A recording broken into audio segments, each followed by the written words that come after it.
And we're live. Baxter made a face, but I'm pretty sure I actually did this correctly for once. Guardian, you still don't have a camera. We got to get you an image or something, so you're not just a floating name. Yeah. That would be a good idea. Either way, hello. Welcome to another episode of your bi-monthly, was it bi-monthly? Yeah. Yeah, it depends on your Bi-monthly. definition. Bi-weekly? Twice a month? Every 2 weeks. Every other week? Every 2 weeks? Lore Show. This week, we are talking about, thank you, Sean, for Vertigo. It is bi-weekly. This week, we are talking about the Chronicon, one of the new lore books. We might also talk about Confession, which is the other of the two lore books. And we have rumor. Has it been confirmed, or is it just like data mine nonsense that there's a third lore book for the Lumina? Well, there's definitely a cover for it. There is. Yeah. And you didn't give me that? But I did. I thought I sent you You that. only give me the two that I asked for. Oh, well, okay, look. Well, excuse me. No, I can send you that. Please do. Yeah. That way but I when mean, it's found, one of those. I can jump on it. It's one of those things, though, because you don't always know if there's like an entry in the API that is redacted, and so it could be a law book about the what's it called? I've forgotten the name already. Lumina. But Sure. equally, and there is also a cover, so it's kind of, it looks like there's probably going to be a book related to Lumina, but you never know. Like it could be that those two things aren't. I would really related. hope there's at least one more book, because like with Black Armory, we only really got like, what was it? It was Eva's Journey got an update, Dawning Delights, and or was Dawning Delights part of Black Armory? Well, either way, check. that and then Black Armory Yes, Papers. technically. So like they were good. Don't get me wrong, but then Season of the Drifter, Joker's Wild comes, and it's like, here's 7 lore books, and they're all amazing, and like it's like, what the hell? This is so much. And I was really hoping Penumbra would also bring up that like just insanity of quantity as well. Yeah. But this week, Isn't there a new exotic hand cannon for Destiny 2? yeah, the Lumina. The Lumina hasn't come out, right? No, that's in I think it's in 3 weeks on July 2nd. Is that 3 weeks from now? Approximately. Yeah. Yeah. So I would assume the third book would probably come with that, like the letters from a renegade type deal. It's supposed to be a book on the Lumina and whatever the hell the Lumina is. So I would imagine. Right. Yeah. I mean, we're just gonna have to wait and see, really, because it's not like you can't. Like I said, you can't really draw any conclusions from what is in the API at the moment. Yeah. Like it's probably related, but you never know. So I mean, before we actually get on track, what are you guys thinking about that? Like, because there's I don't know about it. Well, I don't know. Like, what is there? So, is there something special about the gun? Like, is there something? It's a hand cannon that has a rosebud on the handle, and then it's got all these petals swirling to make the barrel, and then sticking out of the barrel swirls are thorns. Oh, really? Yeah, there's little thorns sticking All out. right. Well, I was okay. What I was going to say is, do you actually think that it's related to Thorn? I think it's related. Oh, absolutely. It's wrapped up inside of the gun if you look at it. I did see somebody posted a comparison. Maybe it was Bife. I don't know. Maybe he was retweeting someone else. Well, because there was also that other hand cannon that was just like gunmetal gray and had nothing special about it, that was seen on the Season of Opulence page on Bungie.net. And it was like, that's got to be Rose. That's got to be what Rose was before Rezel Azir did what he did to it. And then it was like 2 hours after people found that, the Lumina was posted, and everyone's like, okay, well, then I don't know what the hell is anything at this point. People were calling that other hand cannon Imprecation Point 2.0. But did you know that the naming of Lumina, the naming structure is kind of neat. If you try to like compare it, if it was actually a rose, and you try to compare the definitions that I found for it. So like Lumina is plural for lumen, which means the innermost layer, or like the inner light, which is an opening, the opening of light. It's also the measure of brightness from a light source. But what's really neat is in botany, it pertains to the cavity bounded by a plant cell wall where light is consumed.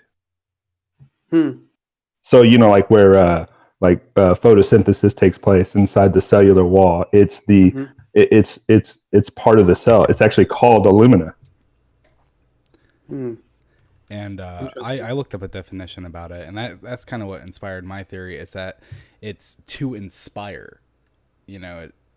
It's a word for that means like to inspire. And the first thing, with the context of, oh my God, could this be related to Thorn? Could this be related to Rose? Is that Reslazir, Guardian is louder and Anon is lower. Oh. That's interesting. Let's do that. You didn't sound any quieter to me. Yeah, it might just be weird audio things. Go like that. Maybe, hopefully that helps it. I'm not entirely sure, to be honest. We can mess around with this. But so, like I was saying, oh my God, I hate being told to speak up. I had the same issue. That's why I had to get this mic. Because people are like, oh man, you're always so quiet. But Reslazir was a beacon of hope to the people in the Dark Ages. People saw him standing against everything fighting them, and they were like, hey, Matt. It's Matt. Hi. Thank you. And so it's kind of like, could this kind of be what Reslazir stood for? The good part of Reslazir. He was a beacon of hope. He was the one that inspired Lumina to inspire. And that's what really leads me to believe that it is not Rose, it is Lumina. It is its own entity, but it is what Thorn's final form will become. We will cleanse the darkness from Thorn and create the Lumina. Yeah, I could see that, I guess. Yeah, that's an interesting theory. And yeah, I hadn't thought of it like that. But like looking at it, the thing that I saw as well was that it was gonna be. It's not gonna be Rose, but it'll be a cleansed Thorn. Because though I feel like it would be really cool to have Rose, it would slightly bother me having a gun that's already been turned into another gun come back into the game. Yeah, like I can see that being. I'm perfectly fine getting the basic bitch gun that was Rose, because like Rose was a gun. A gunsmith with the knowledge of how to build that gun can make that gun. It's nothing special, So technically, Banshee can be like, yeah, this is what Reslazir used. It doesn't have any hive crap on it though, and that's it. There you go. It's there. Yeah. So I guess what does that mean that you think we're gonna have to kind of give up our Thorn, like cleanse our Thorn, so we won't have Thorn anymore, and we'll have and then we can just go into collections and get it back. That feels like cheating. I agree with that. Yeah. Well, a little birdie out there was spreading a rumor that Lumina drops an orb, and you can use the orb to heal a teammate. So there's like already rumors spreading as to how the mechanics of the gun actually work. I guess there's a lot of stuff that they could do with that. If it's kind of supposed to be the opposite, like not the opposite, but like the inverse of, maybe that is opposite. Like the anti-Thorn, then it would probably do something like he. Delicious. I like that, the anti-Thorn. Yeah, I don't know. Imagine shooting allies to heal. That's like Team Fortress style medic. The reason I would immediately just ignore anyone that says that is because for years people have been saying we should have Rose in the game, and when you shoot your allies it heals them, and it's like, but like for years before Lumina was even shown, people were saying that like that's what Rose should be, that's what Rose should do. So hearing that's what Lumina does just makes me go, no, it doesn't. And that's precisely why they'll do it, though. No. I'd be so bummed out if it's just a heal gun. It's the thing. It's that thing where it's either painfully obvious or you had no idea it was coming. Well, I guess we're gonna have to wait and see. You know. Either way, you won't win. Yeah, very true. I suppose. Just like Rezel. Yeah. I don't want to be corrupted by the light. Like, would you know if you were? I have no idea. Maybe I'd start helping people instead of just grinding my own thing. Okay. I'm gonna do this patrol by myself. I've already retitled the episode to Season of Opulence. All right. Okay. So because it's very clearly covering our bases. Too much to talk about to stay focused just on the Chronicon. I feel like maybe we should do that going forward. Just like have titles that are a bit more vague. I always try to. I really do. So we're gonna talk about our fun turtle guy. I don't even know where to begin. Space turtles. Guy. Space turtle. Look up all our space turtles. Oh, okay. I'm sorry. I don't even know. I started thinking about Pokemon. I don't know why. Continue. I mean, they're kind of like Pokemon. Not really. Let's not okay. So, Callus, I'm excited to talk about the Chronicon and the extended Chronicon. So Anon actually sent me a message the other day asking, could we create a category that includes all of the entries from the Chronicon, plus all of the extra entries, which I started working on, but I really struggled to come up with a name for it. Chronicon, so far, wait, we've already call it editor's version. Well, yeah, we did. There were a few names that we rejected, like Director's Cut, Chronicon Director's Cut. What else? I can't remember. There were a few ridiculous ideas.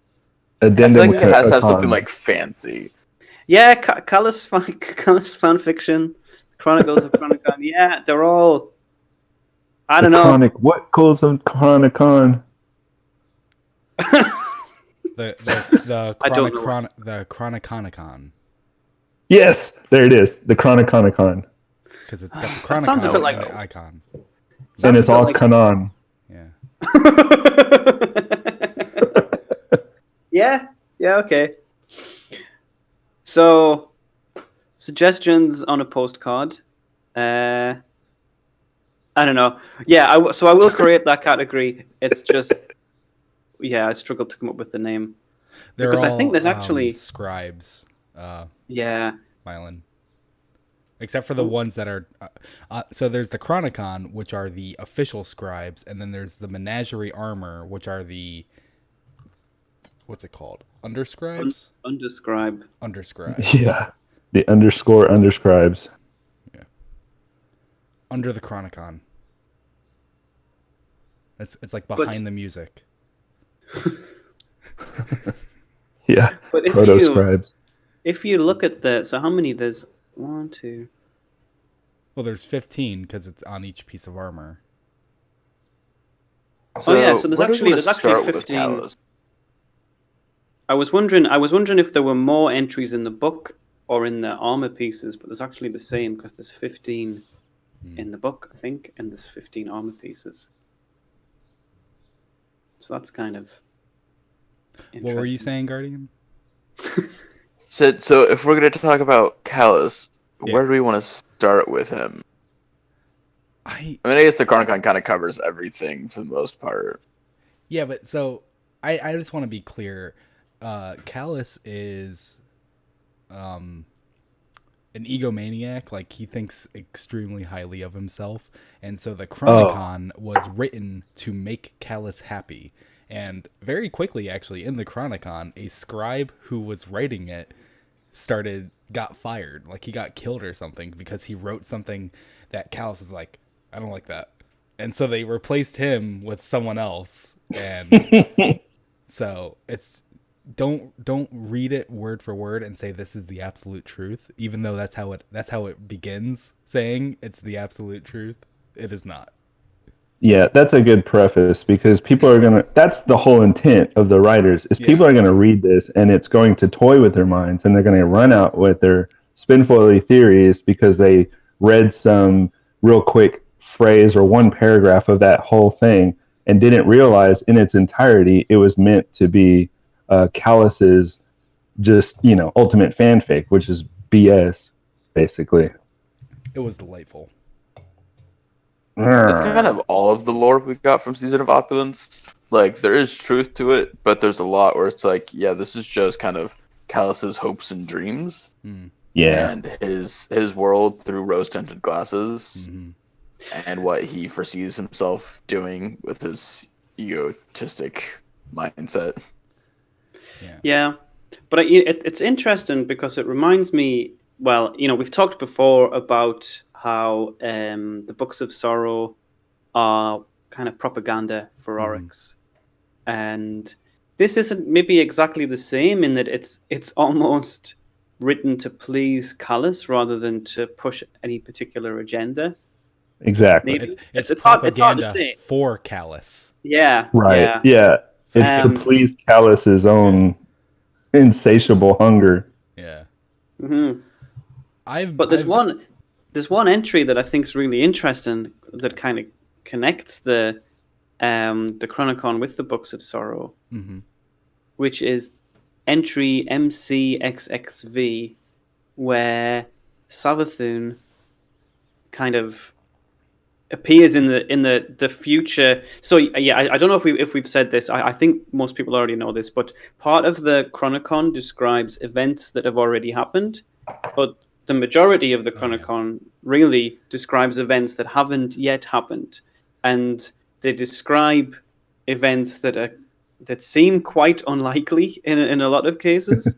And there are notes, like footnotes, that the scribes have added to give to future scribes, so that they can update the entries depending on how events actually turn out. And it's kind of like what happens in the lore in Destiny already. That's not fair. I'm just joking. But there's a point where again it's an entry about the future where Savathun is aboard the Leviathan, and she says, "While this coward invents his histories and futures, I wait. These messages are my gift to you." Which was, to me, that's the highlight of the Chronicon. Yeah, I loved that point. Synopsis. Wow. Okay, Matt. Are we getting trolled? Well, Yeah. Mylan Games is in chat, and he's just fucking trolling me right now. God, I hate config. Delete this entry later. but why delete? Oh, you forgot. He forgot the X. Yeah, there it is. The asterisk. I do feel like there are like several like specific things that come from the Chronicon and the Confessions that I find interesting. Yeah. Like overall, it's a lot of like fluff, but there are like several pieces that are pulled from it that like are really interesting and most likely will have an impact on the game. So within the Chronicon, we have that one piece. I don't remember it, and I don't have it up in front of me. I'm sorry about that, but it was the one that talks about the planet that the Drifter went on, and apparently that's a planet that Callus owns. It's one of his Anatheum, I think it's called, Anathemum. Athenaeum. Sure. Anatheum. Sure. Planets. And so the Guardian, us, is supposed to go on that planet and go deep within it to find this like hidden truth of the universe. And within the planet is an aphelion, and it's like, okay, but is that true? Is there an aphelion in that planet? Like, is that a thing? Because that bothers me, not knowing. Like, that's one of those things where it's like, oh my god, you can't do this to me. Scribe Exalt Khan. Yeah, I hate that scribe. That is and talking. Go ahead. Because that is the Drifter's ball, which is technically a portal to a dimension of the 9, right? No. The hall is a gift from the 9. The ice planet is a place that the Drifter went to. Okay, so he was talking about the ice planet. Yeah, he built his ship, the Derelict, on the ice planet and came back.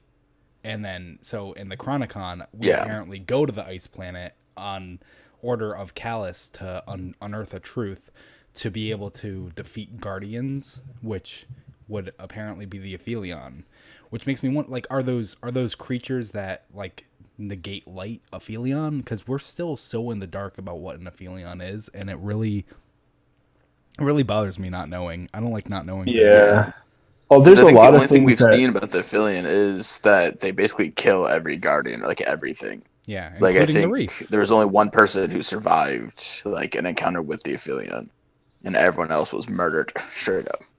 Yeah. So it actually says in the book that mentions the entry that mentions the Aphelion, after the reclamation of the Athenaeum World X, which held in it the secrets of one of the most advanced predators in the system, the Aphelion, which had the power to devastate whole worlds in the blink of an eye, the Shadow was able to use his lost knowledge to rebuild the Loyalist fleet stronger and more magnificent than ever. So, yeah. Yeah. And so this whole story is about how the Guardians on Earth, because in Callus's eyes, we're gonna join him. There's no doubt about it. He sees us or you. He sees you, the player, joining him and being his shadow of Earth. And then when Zavala's like, "Oh, I don't like Callus anymore," we're just sent to kill them, and we have to get like more powers that just make it easy to wipe out the Guardian race. Mhm. So I feel like we should take a step back and go to the Black Edge, because there's a lot going on, which like sounds like, okay, this is like one thing. Like Callus is just like, yeah, you don't agree with Callus, I'm gonna murder you. But there's actually like a deeper reasoning behind that. So I think we should go back to the Black Edge and kind of like discuss that portion. Yes. Do you want to take How we get to this point? Do you want to Yeah, so I have a theory that I think you kind of agreed with the Black Edge, which sounds really interesting. But essentially, within the Chronicon, the first story we hear is about Callus going to the Black Edge. And after Callus was kicked out of the Empire, he was put on the Leviathan with all his people and sent off into space into exile. And so, because they couldn't just straight up murder Callus, because he was, as far as we're aware, way too beloved by his people. So it would create a outrage. So they just sent him off on a ship, like, oh, he's gonna go party, like whatever. So at some point, something happens where they find the edge of everything, like not just like the edge of the system or the edge of the universe, like they're looking into pure and absolute nothing, where like not even the void exists. It's just nothing. And while the ship is basically dying in this space, and like everyone on board is basically either their brains are exploding or they're just struggling and suffering, Callus decides to go out in a spacesuit and just go straight out into nothing. Now, see, that's actually where there's a contradiction, because in Confession, he was just on his observation deck. He didn't actually, or would that be an outside thing? It could be like observation deck would be inside. That's how I read it the first time, but now I'm thinking maybe it's outside. Well, it could be an inside outside. It could be like a patio. That's true. Well, that's what I meant. Like, is it just on the ship, but it's open air? Like when Oryx used his sword to, blast the Awoken. He was technically inside but outside. That's how I looked at it. Is like he was standing at an observation. Yeah, I gotcha. Yeah, that makes sense. But I mean, like, was it sealed? Was there glass or was it open space? Well, he said he had a spacesuit, and they talk about when he comes back to the ship, he had basically a tear in his spacesuit, which is a layer of gel essentially that wraps around his body, and how he should have died out there, according to Alice's record. Yeah, he should have died out in the darkness, but somehow didn't. because there was a hole in his spacesuit, which would suggest that he was outside in the void and not protected by the ship. Yeah. So go on. So essentially, what happens? I'm trying to think of I'm just gonna sum this up real quick. Yeah. Because this is where Callus gets real fun. Mm-hmm. Essentially, Callus gets to the edge of nothing, and voices speak to him, and they say the world is gonna end. Like, we're gonna burn everything and eat everything that has ever existed, ever, and wipe out the universe. And what Callus does from that is he goes, "Oh, so we're all gonna die. So I want to be the last person to be alive." So his plan is to murder everybody else and be the last person alive, so he can be the last person out of the universe. So, Which is just but I think so pointless and so egotistical. So wait, well, it is, so it's but like he's so it's also like Thanos with 2 gloves. the thing is, I think there's kind of a almost like a nihilism. yeah, absolutely. Yeah, absolutely. Defeatist, and it's not so much like Callus, judging from a lot of the entries in Confessions and in the Chronicon, his perspective is why if we only have like a certain amount of time left, let's say it's 100 years. I don't know the scheme of things, but if we've only got 100 years left, predicted over 200 years left. Okay, well, if we've only got 200 years left, why should we spend that time fighting and suffering? Let's enjoy what time we have left. Yeah. Because he just accepts that this fate is unavoidable. And so the people that for the most part, the people that Callus kills or wants to kill are the ones who aren't willing to accept that fate, because that's a threat to that's a threat to this end of suffering that he wants people to enjoy through the remaining years that they have left. And but it's so egotistical, because if everyone's gonna die, why do you care? Why force everyone to either be like a part of the pleasure gardens? That's the part. That's the part about Callus that's so neat, and why his message is so full of propaganda. Because whatever it takes, at the end of the day, his absolute hunger is the adoration of the populace or whatever's out there. So, like, for instance, he kind of represents the most pious of panthemas. If you think about somebody who is just ultimately obsessed with your love, he will do anything he can because he knows the futility of life. He knows that it's like what Baxter was saying. He has a nihilist view in some ways, but the thing is it's very much egotheism. So, like, he wants to be at the epicenter of everything. When everything is at the end, he wants to be standing there facing it. He wants to be the last result. Which I love, and I just love that he also has like the mindset of, I don't know what his plan would be, because he has scribes writing down to the last second of the universe of what he foresees as the future. Which who is like that the for? last second? Yeah, that was what I was gonna say. Like how egotistical are you that you're having scribes write down as you're the last person alive? Like, who's gonna read this? I got it. It's like when you go to the post office and you see that sign that says no dogs allowed except for seeing eye dogs. Who's that sign for? Well, I mean, it's a valid point. It's the people. someone goes in there and they see a dog and they're like, "I thought you said no dogs allowed." It's like, well, we said except for seeing eye dogs. That's a seeing eye dog. But surely the sign is for all of the people who aren't blind, who have dogs, who read it and say, "Oh, I probably shouldn't take my dog in here because the sign says." Exactly. Yeah, that's true. But still, the universe is over. Callus is the last person alive, and then he's dead. Like, he foresees himself dying as the last person alive in the universe.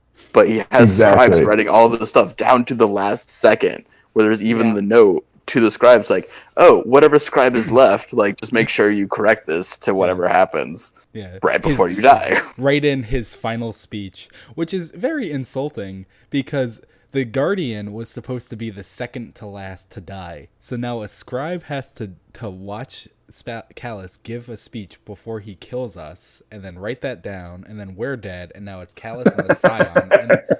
Well, we were supposed to be second to last, man. Like, I accepted that. I was second to last, but now here's the fucking scribe taking my spot. You need the office nerd. Yeah. But maybe we have to. Maybe we'll become Callus's last scribe. Oh yeah, we write it down and we're like, okay, now kill me. Cool. Well, see, these are the little clues that are dropped within the lore that tell you that everything that Callus is telling you is pretty much BS. I mean, he's an opulent farce, is how I said it. The ill was the chat. I'm sorry. Yeah. No, I'm just saying he's like the guy who steals poetry and then presents it as his own and tweaks it a little bit so that everybody will love him. Because when you go through and read everything, I feel like the truth of Callus is that he just wants to be the last person alive. That's his mind frame. No, absolutely. That's like, I just want to be the last person. But when you read through the Chronicron, what he presents it as is he wants to bring peace to the universe before it ends. And he does that by enlisting his shadows, which is the most elite person from a specific planet. So out of a whole planet or race, one person is chosen, and they become the elite fighter. Okay. And by using the shadows to basically make peace, I guess. Peace by war. Well, no, he's cherry picking the best of each race because he wants to surround himself with the best because he knows that the entire universe is going to end. So if he's going to end, he'd like to have the best of everything that he could while he's going down, basically. Okay, so I've been like itching to jump in, and it's just someone always says something. But so Callus, before this, we knew that Callus had shadows, and we had suggestions that if he would kill everyone but his shadow, like the entire race would get wiped out. And we were just like, okay, why? And it felt like his MO was that he wanted the best of the best, and nothing else was good enough. They didn't deserve to live. But now we learned that he actually selects a group of each race and lets them live a life of opulence within the Leviathan. So he lets people live in peace on the Leviathan, and then the people that don't get to go on the Leviathan, he feels a quick death is better than warring with each other for years until the end, because you're never gonna be happy. You're gonna live in strife, and then you're gonna die. So he sees it as like honorable to end it early for them. It's pulling the plug on someone in a coma. It's just. Someone talked to a psychologist about this. Yeah. Like someone had some sessions with a therapist when they wrote this. I'm just saying, Callus is doing. I think one of the writers was at one of his therapy sessions and taking notes. I hate my mom. It's just like the whole thing is just like, it's not just like someone who's being egotistical or like someone who's being very prideful. Like everything that Callus does is straight up like an egotistical mind frame. Like straight up like mental disorder. Like egotism. It's just that absolute mindset that he is the end of it all and will only be the only thing that needs to be. Well, he just wants to be at the end. He doesn't feel like he needs. Well, he might feel like he needs to be, but sorry about that. I don't know what the hell that was. Sorry. That really threw me off. Okay, I thought it was. I saw the Ishtar symbol. I saw googly eyes. No, because for whatever reason, Baxter disconnecting, it went me on the screen, and I was like, oh god, let me fix that. Yeah, Anon of Opulence. Thank you, Matt. You're such a delight. Yeah, sorry, I don't know what happened there. I just got disconnected for a moment. I do need a chalice. You know, You do I'm not saying- need a chalice. I think I'm in your surprised case, that though, they're not selling a chalice in the Bungie store I right am now. surprised about that. Like, how dare I am they? too. I That feel like that it- I feel concept like- art could totally be one. That 4K. I was just gonna it's bring it up. very. And But I just feel like that. in your case, Anon, it would be more like a mug than a chalice. Why would it be a mug? Just like a cool mug. Well, I mean, I already have a cool mug. I don't want a cool mug. I want a pimp cup. Yeah. But it would Okay. say like world's best Anon or something. No, it would literally be the chalice of opulence that Callus gives us. That's what I want. I wonder if you Yeah, line okay. up the jewels just right, if like a little message pops out of it. And You're the I'm gonna somehow find a way to make you a 3-foot tall chalice. That's unnecessary. And I'll- It just needs to be like You can It'll be spit in Callus's it. chalice. 1 foot, right? Just enough so I can hold it like this, and then have another hand with a spoon, and I can just eat cereal out of it. That's all I want, That's a great idea. Nice. right? Would it be some sort of Seems very Callus like themed JD. cereal? Yeah, absolutely. Callus cereal. It would be opulent O's.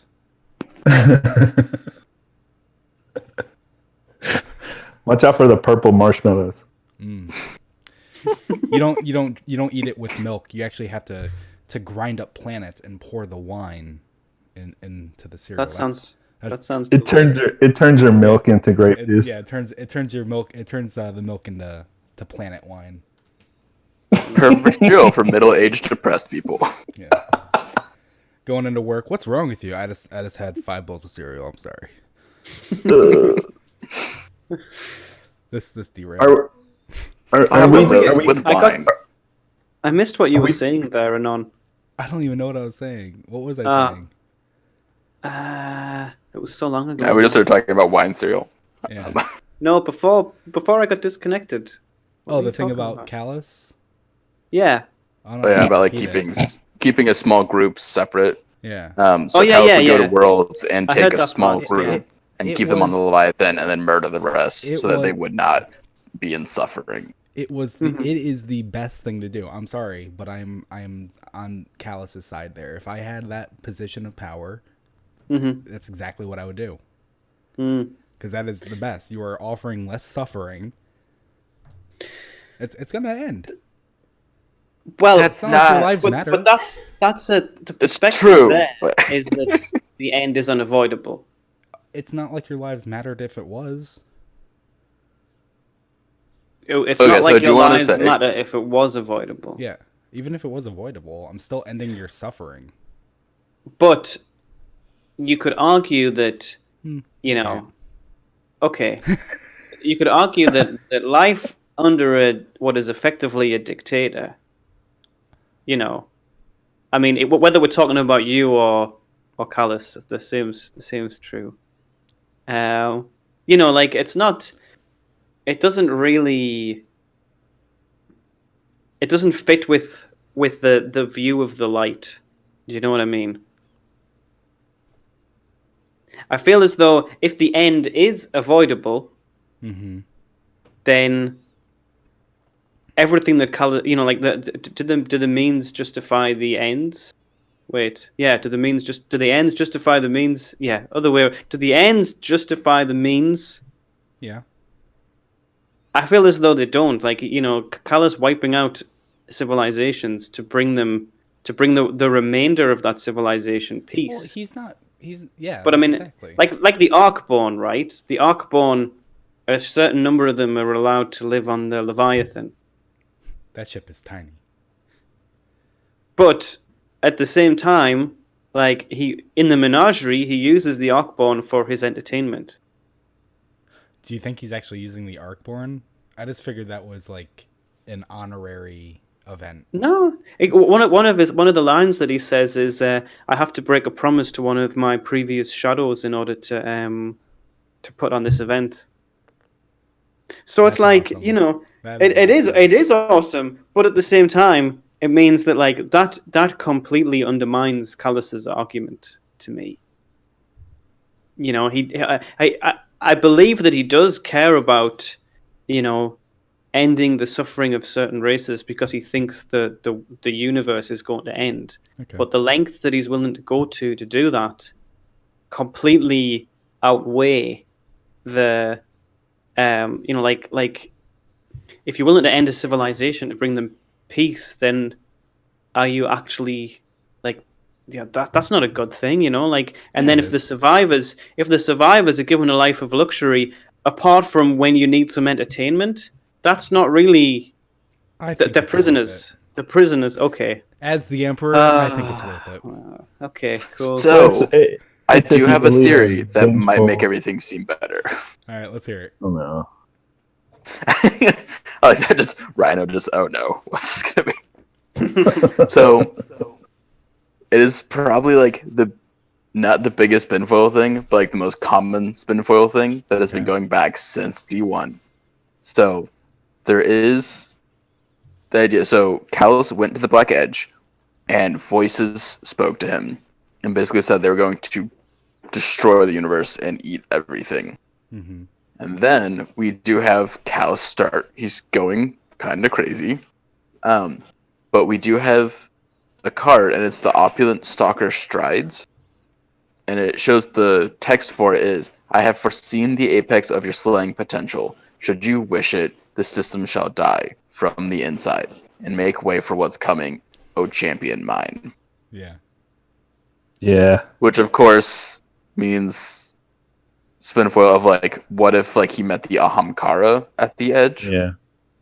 Because they are something that we have seen do transcend the Destiny universe, technically by breaking the fourth wall. Mm-hmm. So what You if wanna- at the edge of nothing, he finds the Ahamkara, which want to fill the world with fire and teeth and watch it pretty much burn? Yeah. You want to hear something even crazier than that? That kind of sits on top of your what you just said. Absolutely. Okay, imagine this. Imagine this. You are the Ahamkara. Okay, I'm with you. I'm not. Keep going. Oh, sorry. Continue. I thought there was going to be more. What else does there need to be said? What if you are the Ahamkara? He's just like, first of all,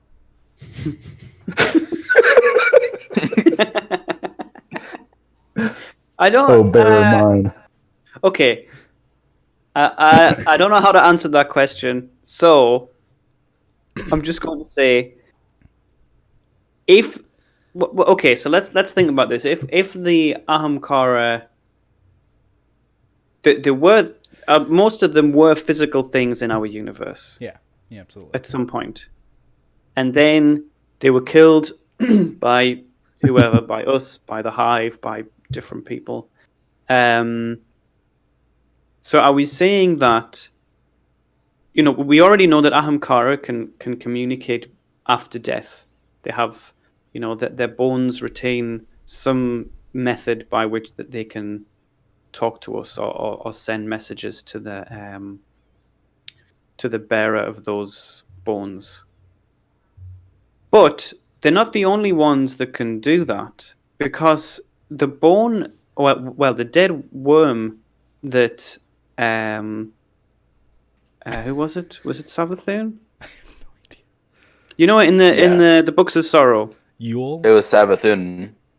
Well, no, but there is, the Oryx's father was obsessed Father's with familiar. the he had dead the- dead worm. Yeah. They cut Yeah. the worm and it took But to it them, wasn't- and then they went off on their merry way of adventure. Yeah, the honest Yeah. worm was lying about being Yeah. dead. Yeah, damn lying honest worm. Well, are you saying that the dead worm that they carried around with them? It announced What? itself as Yule, the honest Yeah, worm. it said, "I am Yule, the honest worm." Look, all I was trying to say was, that's not you're how I sitting. interpreted that at all. It literally said that. Like, how is there any interpretation? They dive beneath the surface. With the familiar, and then it goes, Yes. hey, by the way, And the familiar doesn't. It never says the familiar says that. This book is full of lies. yeah, you're wrong. I'm sorry. Okay. No, but the familiar. No, the you familiar never says might be that. right. You might be right. I might be confusing it.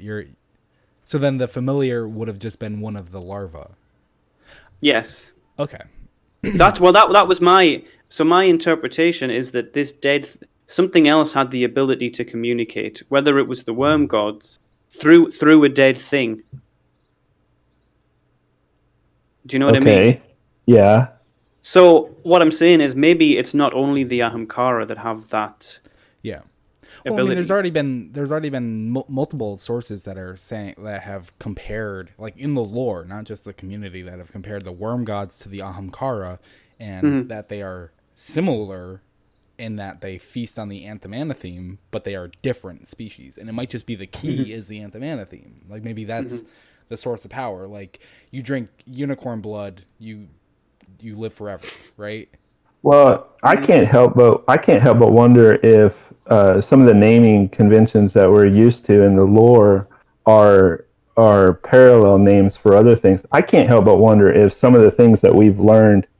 I can't help but think that some of the names that they're throwing out there are actually names for things we already know, and I can't confirm it, but it would be neat if they tied up the lore in some way by saying, "Oh, hey, the Aphelion, yeah, they're actually this race, and you've been seeing them every day, all the time, all the while. You just didn't know that. You didn't know them by their other name." Yeah. But so just to kind of double back a little bit, when I first read about Callus going to the Black Edge, I read it in Confessions. I read Confessions first, which was a single story by a single scribe who kind of hid a secret from Callus that he still believed in his old Scion religion, which is of the ancestors, the chalice of ancestors, or whatever it was. And each day they would offer something to the chalice and then write what was happening to Callus and why they were so worried about it. And when they talked about the Black Edge, it really just sounded like it was a hole in the universe and that it was eating the universe. It was just expanding, consuming the universe. And that's what the darkness truly was. Which is kind of contradictory to multiple other sources of what we had as the darkness. And that's why from that, I kind of came to the same conclusion as Guardian. Like, what if this is a horde, a gathering, what's a group of Ahamkara called? A murder? A murder of crows? A murder of Ahamkaras? Yeah, it sounds appropriate. So, what if there was a murder of Ahamkara and they were literally eating the universe? And they were just like moths. They started in the middle of a shirt and now they're just eating the shirt. And I like how you used moths. Well, yeah. I mean, it's a good analogy. And so then in the Chronicon, we see Callus's account, and he vaguely implies that the pyramid ships came from the hole in the universe, or the Black Edge. They came from that. And so it's maybe it's a multifaceted end of the world where one force is consuming the universe, and because of that consumption, that hole, it opened up a hole to somewhere else, and something else was able to get out. I mean, I don't know. There's a lot of possibility, and there's a lot of stuff that we saw in Vidocs and in trailers that we have not seen yet. And so there's a lot to come with Season of Opulence other than just the lore books, and I'm really excited to learn more. And do you think the stuff that we learned about Shadowkeep is a continuation from what we learned in Chronicon and Confessions? No, not really. I don't either. I think it's like directly it's showing us how not true that stuff is, right? Because if it was true, then they should foresee the moon having a whole thing. I mean, we're not going to actually join Callus. That's oh no. That's there. I'm not necessarily saying that the Chronicon is correct in its predictions, but I wonder if the things that the Chronicon talks about having already happened that we didn't necessarily already know is accurate. Is that yeah, like is Shadowkeep a continuation of? So like one of the things that I've been really curious about is there was that one screenshot that somebody took where it's like Crota or a vision of Crota, whatever it is, and there's the character. Was it not Crota? It was Crota. Well, yeah. Yeah, it was We killed Crota stabbing his sword in the ground, and then. What do you mean by vision of Crota? No, he's talking about the picture. The picture? Oh, you're talking about like, is that actually Crota, or is it some dark version of Crota? I guess I was talking about one thing, but now I'm talking about two things. Like, okay. We in killed. The trailer, So it was called a nightmare, by the way. Okay, yeah. well that's what I mean then. Okay, so and I'm only talking about one thing again. Okay. So I don't know what you're talking about. There was a. Let me find the screenshot. Real quick while he's looking for the screenshot, Anon. Yes. So the dead worm, which is the father's familiar, is not Yule, the honest worm. Oh, okay. They find Yule. That's when they dive down and they find the 5, and the first one to speak is Yule, and this is Yule. Like, I am Yule, the honest worm. Oh, and after that, they find the needle ship. You know, and then find the father's familiar. Wait, they dive down without the needle ship? I thought so. That makes no sense. Someone kick Mylan.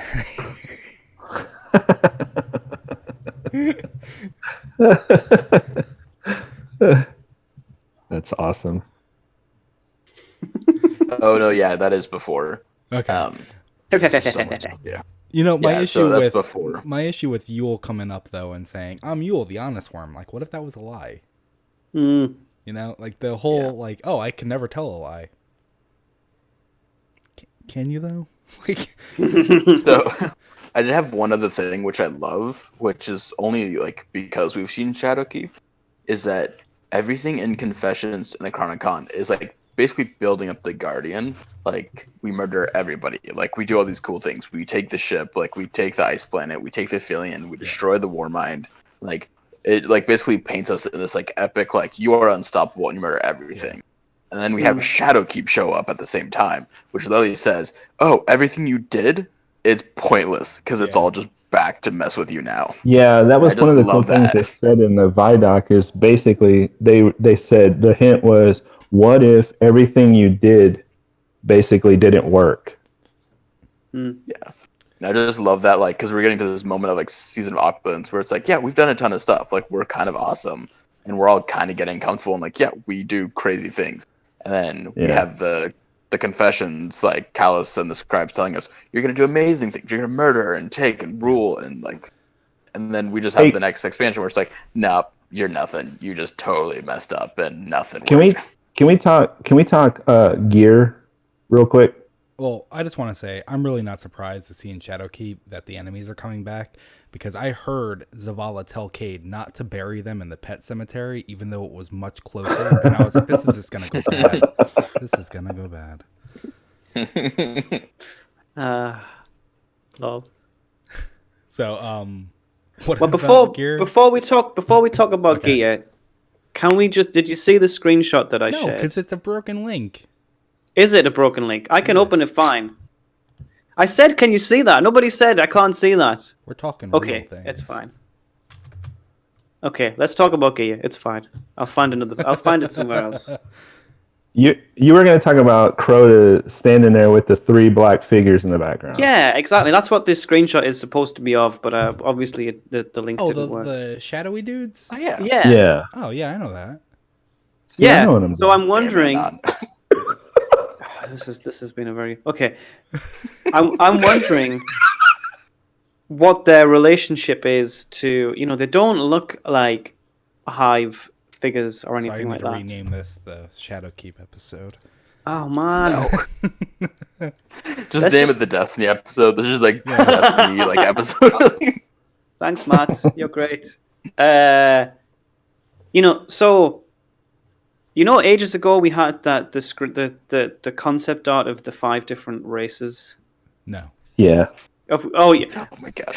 God, Anon. I know that you know. It's the only thing you ever talk about. Only for 4 years. So, they do kind of look jackally. Yeah, they do. So, I guess my question is this related to the oncoming Wall of Darkness? Are these related to the Aphelion? Are these related to the pyramid ships? These are the harbingers of the pyramids. Perhaps. I like that. I like They're that the too. proto darkness. I think Okay, so. that was all I was That like. was all, I that's just all. Okay. I just wanted to. Okay, fine. Okay, so I mean, I guess we'll have more information. We will. Closer to Shadowkeep, but it's just. But so Somebody smart said they could be the souls of the first Crota Fire team. I don't know why that would be though. Oh. Well. No, I don't know. No, I don't know why that could be. Why would that be? Yeah. I mean, Because it could be you the don't know darkness why it could resurrecting be. them, and their light is like mixing with the darkness and creating some weird like ghost form. I don't like it. The end. I don't think that makes that much sense. We'll see what happens. Maybe there's a good explanation for why that could happen, but Yeah, given as long as there's a good explanation, I'll be happy with it. But It's if just they're a dream. and they're here, and it's like, why? I don't know. I mean, I do. Obviously, the fact that Eris is in the next expansion, Yeah, which that's is excited great. about that. That is really cool. Yeah. I miss Eris. Did she have Although like, she was new headgear going on? Like, she had a new wrap on her head, right? and Did she? feathers now. What's going on? Yeah, but the She feathers is were a in the hive gun, were they queen. not? I don't know. And she has, I don't know. So She was the question. most annoying character in D1 though. No, she she wouldn't wasn't. shut up Whoa! every time I go to talk to Shaq, she would be yapping at me while I was running down the stairs. I mean, how can you say that Eris was more annoying than Tess Everest? Well, in D1. True. Even in D1. I've said this exclusively D1 as far as NPCs go. Wow. She was the most annoying. As far as NPCs go in Destiny 2, yeah, Hawthorne and Tess take the cake. Remember the data mine files that there was supposed to be a frame named Taco? And there was a bunch of audio files for him? Oh, vaguely, yeah. And it was like he liked explosions. I'm sorry, I don't know why. I remember that? This is why you shouldn't trust data mined stuff. But yeah, it's a very good. I never heard that. Yeah, no, there was a frame named Taco, and he would talk about how much he liked explosions, and it was supposed to come in Forsaken. That's hilarious. Yeah. I think you're writing your own fanfic right now. Oh, no. But So wait, no. we should. Yeah. We Okay, hold on. this episode. You say your thing, but can we just finish with Shadowkeep and go back to Season of Opulence? Fine. Because there's still more to talk about. Whatever you have to say about Shadowkeep, I'll just sit here. Okay, I'm done. I'm done. I was just going to talk about the Crown of Madness, because that is actually kind of cool. Like, there is stuff there that we should talk about. The Crown of Madness? The raid. The Crown of Sorrow? Crown of Sorrow, that's it. Oh, It's Season of Opulence. That's not Shadowkeep. I know, we're that's going what I'm back to saying. it. Let's go back to Season of Opulence. I thought you were we saying actually intended to talk about. Let's finish That's what all. I was trying to do. Oh wow. Okay, what we need is an agenda. Loose Canon. I don't know. Loose Canon is no longer loose. I think it's very loose. Okay, right. Season of Opulence. God damn it, Guardian. You don't follow anyone's rules, not even your own. Yeah. The rule is not to have any rules. Whew. But so Okay. I just want to, because we're coming close, to the end of our time, and this episode started wanting to be about the Chronicon and about Callus's, history and future, and so I asked everyone, do you all actually have one that pulled up? Because if not, then we can just blow past that. So you cut out for a second there. Do you all have a scribe entry? Yes. That is your favorite, pulled up? Yes, I do. I have to find it. Before we started, I said get that up. Yeah, I have it. There we go. Okay. Because I thought it would be fun just to kind of read some of our favorites. Because they're pretty short, right? Yeah. Yeah. So, Rhino and Guardian, do you have one, or can you find one in the time that it'll take me and Baxter to read? Yeah, I have one. Okay. Baxter, why don't you start? Okay. So my favorite is Opulent Scholar Gloves. And the subtitle is, I have foreseen the work that will bring this system together. I'll need your wisdom, Emperor Callus, which isn't the best subtitle. So it's MCXIX. I can't remember what that is. Doesn't matter. Forthcoming, recorded by undescribed Shipal. Thus did the Shadow of Earth recommend to the Emperor Callus a Shadow of the Exo. The Shadow of Earth went to the Emperor and said, My good and bountiful Pater, I am your Shadow of Earth, and my companion Petravenge is the Shadow of the Awoken. Yet the Awoken traced their distant origins to Earth. The Emperor said, My good Shadow, you are right, and he cut down Petravenge where she stood. Then the Shadow said, My luxuriant majesty, I meant to increase your shadows, not decrease them. For as the Awoken hail from Earth, but are their own people, so are the ones called the Exo. I wished to nominate you a Shadow of the Exo. The Emperor said, Ah, now I understand you. The Shadow said, The one I nominate is called Failsafe Zero. Nice. Footnote, which I will come back to later. She is a malicious and humorless being, despised by all. She would make a worthy Shadow of the Exo. Said the Emperor, thus it will be done. And then the footnote, note to undescribed Shipal. My own independent research into the Sol system leads me to believe with weighty certainty that the ones called Exodus Black and Failsafe are, in fact, the same being. Thus your supplementals contradict each other. Delete this footnote upon the rectification of this error. Because there is another entry, I don't know if it's one of the ones that you picked, but there is another entry where undescribed Shipal talks about Exodus Black as a completely different person and how Callus kills Exodus Black. Did anyone pick that one? Because I'll summarize it if not. I didn't.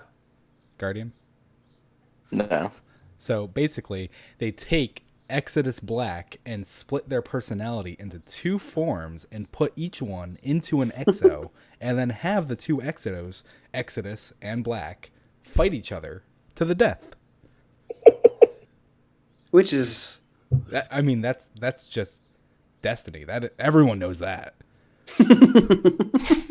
It's just fun. Yeah. I just love the fact that the scribes are having fights in the footnotes, like having arguments in the footnotes. And so I actually Beautiful. picked one that was also written or recorded by undescribed Shipal. It's MCXX-2 or II-2. Thus did the Shadow of Earth slay the Titan vanguard Zavala. As recorded by the enshrined scribe Shagak, the vanguard of Earth requested mercy, and their request was denied. Thus the Titan Zavala was permitted a final day to consider his perfidy before his death. So the Titan Zavala went to the human known as Soraya Hawthorne and said, Soraya Hawthorne, will you play a game of checkers with me? Soraya Hawthorne agreed, and so the two played 27 games of checkers and listened to the music of bagpipes and synthesizers, and dined upon earth delicacies such as nuggets of chicken and the beer of roots. Titan Zavala, said Soraya Hawthorne as Earth's sun rose upon their latitude, there will never be a checkers master of your like. No, Soraya, said Titan Zavala, you must become a greater checkers master than even me, if you are to lead the resistance. Thus the Titan vanguard did not meet his final death alone, and Soraya Hawthorne was slain at a later date. And this one also has a footnote. Note to undescribed Shipal. Very good. This is entirely credible.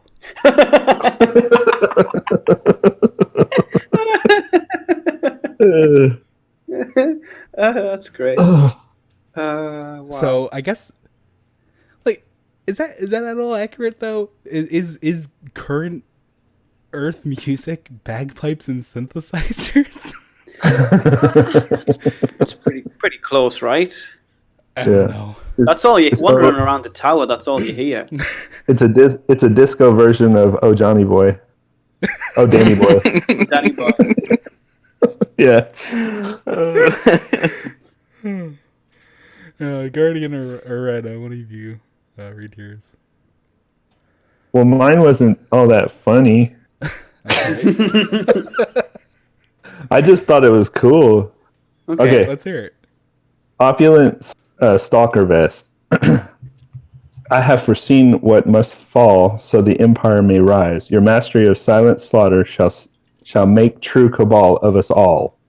It's kind of poetic. Emperor Callus. MCX III. Forthcoming. Record by Underscribed Shapal. Thus did the Shadow of Earth slay the warlock Osiris. There was a guardian named Osiris who defied the Shadow of Earth, saying, If you are really the mightiest that Earth has to offer, then I challenge you in a battle of wits. Then Osiris disappeared into the infinite forest, scattering his reflections about him so as to mask himself. But the Shadow of Earth went to the Vex, first to the Vex, and said to it, My love for you is as rational as the ratio of the circle's circumference to its diameter. The Vex, faced with an impossible problem, promptly perished, and with it, all Vex and all their workings crumbled into empty chassis of chalky cubes. Thus Osiris, deprived of his reflections, was exposed, and the Shadow of Earth slew him easily. Man, Osiris is a bitch. I just liked how he basically used pie to destroy the Vex. Delicious. Pie is my weakness too. Guardian? So I was trying to find, because actually the one I did like was the Vex one as well. So because that one I did just love that. It's like just Osiris goes into the forest like, "Ha, you can't catch me," and then just the Guardian looks at the Vex and like, "Paradox," and it's like, "Oh, they're all dead." Yay! Yeah. All I know though for sure is that Underscribed Shapal better get promoted. Like, did you happen to find another one that you liked or? So there are two other ones I like. I was trying to find, because I have the Ikoro one, which I really like. The other one I like was the Drifter one. Yeah, read the Drifter one. That was a good one. That's a good one. I was trying to find that one real quick. There's so many.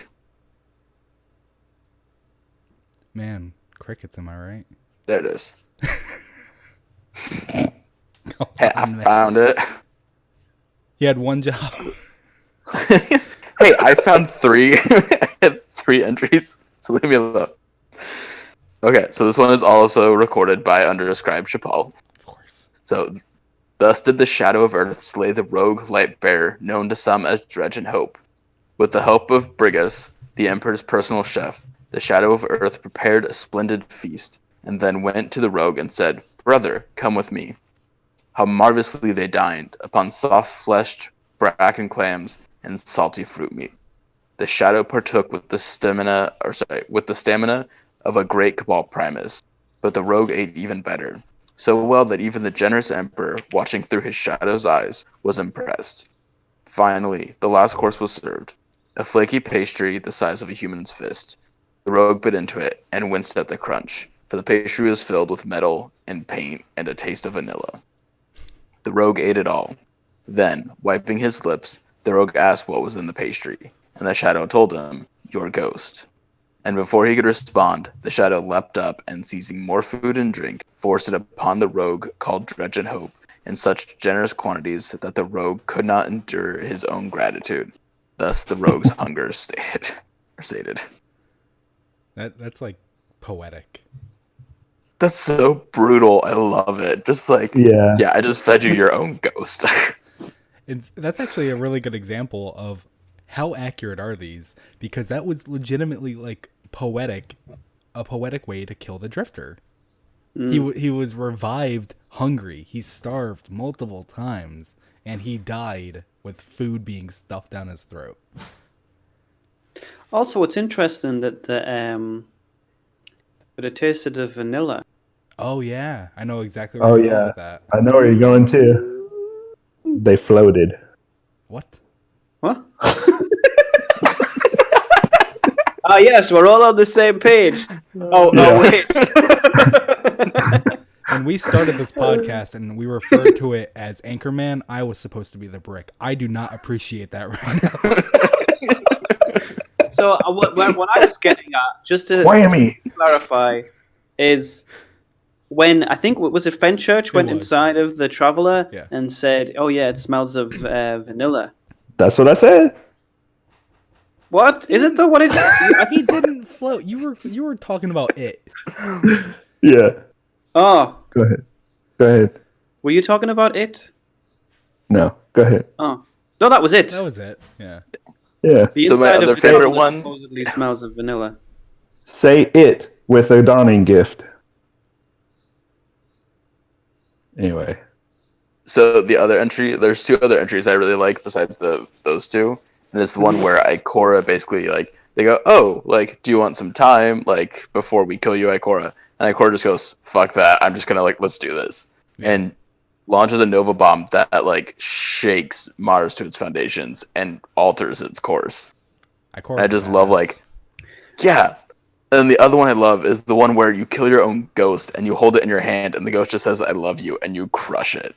That one's like- that one's upsetting. I do Yeah, not, it I is do not like upsetting, that one. That actually. one's so sad. Because that one I just like makes, that one because of that. That one just makes me think about that mission in D1 where we go on to the winter skiff and we're like out on the edge and our ghost is like, "I looked all over for you. You're my favorite person ever." Blah blah blah blah blah. And it's like really touching. And then it's like I just see this and we're about to kill our ghost and this goes, "I love you." It's like, crush. Yeah, it's really sad.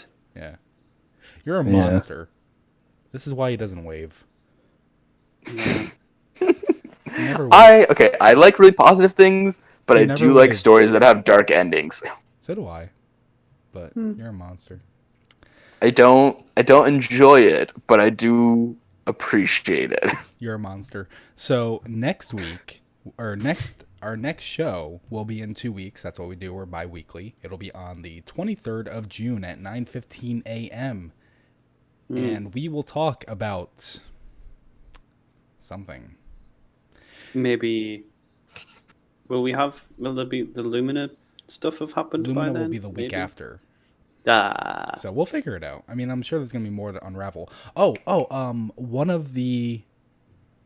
I can't remember if it was one of the Chronicons. I think it was. Callus talks about how... Oh, so kind of Crown of Sorrow. Callus talks about how Galron failed, being his hive shadow. And so he was like, all right, who else can I get? Well, there's Toland and there's Eris.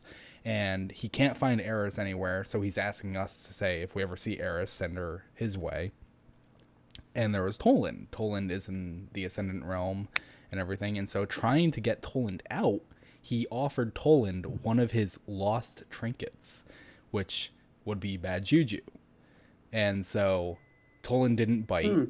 And now there's somewhere in the universe, there is a bad juju just sitting there in an attempt to get Toland out of the Ascendant Realm. And inside the trailer for Season of Opulence, we saw what kind of looked like an Ascendant Realm. I'm still not entirely on board with that because it was more blue than black. But maybe, I'm not entirely opposed to it either. So maybe next week we'll have some stuff about bad juju to talk about. yeah. And Toland and all that, and that'd be fun. Yeah, I'm down. So let's hope. Probably not, but let's hope. And to find out what we're talking about next week, you can follow us on Twitter. We're at Loose Canon Show, just like we're typed here on Twitch, at Loose Canon Show. If you came in late, we have a YouTube channel, Loose Canon, and Loose Canon Show. We also upload onto Podbean, Spotify, Anchor, Google, iTunes, all that stuff. So you can get an audio version if you don't like video. That's fine too. And this is a fun week, guys. So we're all gonna wave except for Guardian because he's a jerk. Bye. I'm waving in spirit. Bye, everyone. Bye. Waving. Guardian's not waving. Don't listen to him.